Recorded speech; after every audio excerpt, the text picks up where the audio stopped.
Les Russes ne cherchent qu'une seule chose, à être respectés. C'est tout. Qu'est-ce que tu voudrais qu'on retienne, de ce livre? C'est une idée que j'ai, introduite dans le livre que j'appelle l'empathie civilisationnelle.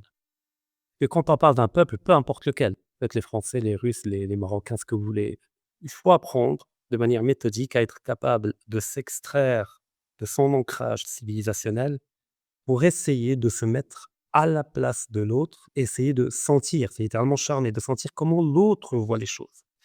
Parce que c'est l'unique remède à toutes les formes de chauvinisme, d'ultranationalisme délétère, et cetera, qui sont la négation de cette empathie-là. Les Russes ne cherchent qu'une seule chose, à être respectés, c'est tout.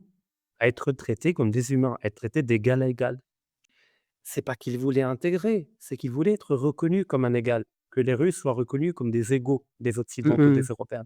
Et le rejet venait toujours des élites occidentales. Les élites occidentales sont fondamentalement racistes. Donc si on arrive à comprendre cela, on entre dans la nuance culturelle et civilisationnelle, il y a plus de méchants ou de gentils.